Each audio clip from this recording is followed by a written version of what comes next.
இது வந்து பார்த்திங்கன்னா, கண்டிப்பா இந்த காலத்துக்கான பேரண்ட்ஸ். பிரச்சனை வந்து பசங்கக்கிட்ட இல்லவே இல்ல. குழந்தை வந்து அந்த காலத்து குழந்தை, இந்த காலத்து குழந்தையும் ஒண்ணு தான். ப்ராப்ளம் என்னன்னா, அந்த காலத்தோட எக்ஸாம்பிள் எடுத்துக்கோங்க. அந்த காலத்து குழந்தைங்கலாம் வந்து ஒரு பொறக்கும்போதே ஒரு 5, 6, 7, 8, 10ன்னு இருப்பாங்க. நீங்க நல்லா பாருங்க.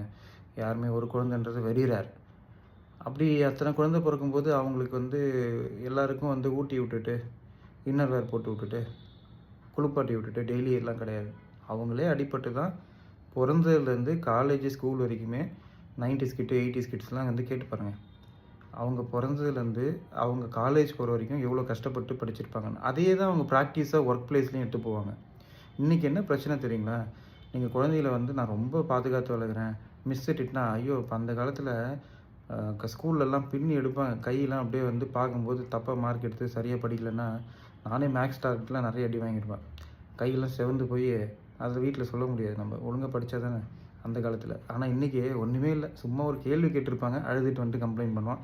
நான் வந்து ஸ்கூலுக்கு போயிட்டு நம்ம அவங்கள திட்டி அதுக்கு ஒரு கேஸ் போடுறோம், அது பண்ணோம். இன்றைக்கி நம்ம எல்லாமே மாறிட்டோம். ஸோ அதுக்கேற்ற மாதிரி அதோடைய எஃபெக்ட் என்னென்னா, இந்த காலத்து பசங்களுடைய கேரியர் வந்து ஃப்யூச்சரில் ரொம்ப பாதிக்குது. எக்ஸாம்பிள் ஒரே ஒரு விஷயம். இந்த காலத்தில் இப்படி வளர்த்து அவனை வந்து ரொம்ப கேர் பண்ணி வெளியில் போகாத, அதை செய்யாத, இதை செய்யாத, எதையுமே செய்ய விடாமல், எதையுமே கற்றுக் விடாமல், மொபைலையே பார்த்துக்கிட்டு, ஃபோனையே பார்த்துக்கிட்டு, எந்த நாலேஜும் இம்ப்ரூவ் பண்ணாமல், வெளியில் இருக்கிற எக்ஸ்பீரியன்ஸை கற்றுக்காம, அந்த காலத்தில் வெளியில் எங்கே எப்படி வேணாலும் போயிட்டு, எந்த ஸ்டேட்டு, எந்த கண்ட்ரி வேணாலும் போனால் பயம்லாம் போயிட்டு வந்தாங்க. இன்றைக்கி வந்து போகிறாங்க, இல்லை அது நான் இல்லைன்னு சொல்ல வரல. பட் ப்ராப்ளம் எங்கே இருக்குது? இந்த காலத்து பசங்க ஒரு வேலைக்கு போகும்போது, ஒரு உண்மையாக நடந்த சம்பவத்தையே சொல்கிறேன். வேலைக்கு போகும்போது அங்கே ஒரு மேனேஜர் வந்து ஏதாவது ஒரு சின்ன வார்த்தை ஏதோ ஒன்று சொல்கிறாருன்னு வைங்களேன், ரொம்ப பெருசாக இல்லை, ஒரு பாசிட்டிவாக கூட சொல்லலாம்.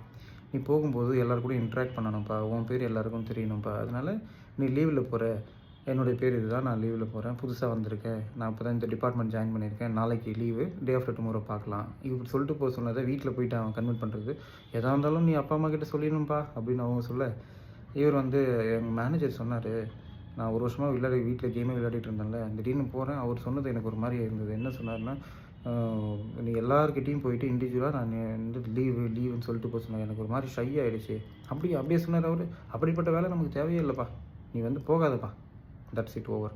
அவர் சொன்னது என்னென்னா, ஒரு இன்ட்ராக்ஷன் வேணும், அப்போ தான் நீ நிறைய கற்றுப்ப, உனக்கு சொல்லிக் கொடுப்பாங்க, நீ சீக்கிரமாக டெவலப் ஆவ, நெக்ஸ்ட் லெவல் போவன்றதை. பட் இவங்க எடுத்துக்கின விதம் எப்படி? அப்போ அவனுடைய கேரியர் போயிடுச்சு. அப்போ நெக்ஸ்ட்டு வேலையிலையும் இதே தான் நடக்கும். அதுக்கடுத்த வேலையில் parents leave your children, believe your children, they have good goal and they can achieve in their way. அவங்க வழியில் அவங்க வின் பண்ணிவிடுவாங்க. அவங்கள கட்டி விடுங்க. அவங்கள கட்டி பிடிச்சின்னு ஊட்டி விட்டுக்கிட்டு அவங்கள ஒன்றுமே ஸ்கூல் ஸ்டூடெண்ட்டை ஒரு குழந்தையாகவே ட்ரீட் பண்ணாதீங்க. அவங்கள வந்து ரெஸ்பெக்ட் கொடுத்து அவங்களுடைய லைஃப்பை அவங்கள பார்க்க வைங்க. லீவ் தம் அலோன். எங்கே வேணாலும் போகட்டும், எப்படி வேணாலும் இருக்கட்டும், நல்லதை சொல்லிக் கொடுங்க, கஷ்டப்பட சொல்லுங்கள். இப்படி தான் இருக்கும், அட்ஜஸ்ட் பண்ணிக்கோ. நான்லாம் வந்து படிக்கும்போது எனக்கு சாப்பாடே கிடைக்கலன்னு சொல்லுங்கள், ஸ்கூலுக்கு போகிறதுக்கு நடந்து போகணும் 6 கிலோமீட்டர் சொல்லுங்கள். அப்போ உங்கள் கஷ்டத்தெல்லாம் சொல்லுங்கள், அப்போ தான் அவனுக்கு புரியும். நீங்கள் லக்ஸரியாக வளர்த்துட்டு நீங்கள் கஷ்டப்பட்டுட்டு ஏதோ வேலை செஞ்சுட்டு எப்படியோ நைட்டு பகலுங்க 14 மணி நேரம் வேலை செஞ்சுட்டு நிம்மதி இல்லாமல் ஒரு வாழ்க்கையை வாழ்ந்துட்டு அவன் சுகமாக இருக்கணும்னு நினைக்கிறீங்க. அவன் உண்மையாலும் சுகமாக இருக்க போகிறதில்ல. நீங்கள் பண்ணுற வேலைக்கு அவன் கஷ்டம் தான் பட போகிறான். உங்கள் கஷ்டத்தை சொல்லுங்கள், அவன் புரிஞ்சுக்கிட்டு உண்மையாக சுகமாக வாழறதுக்கு கற்றுப்பான். So take care of your children. Practice this. Believe you can.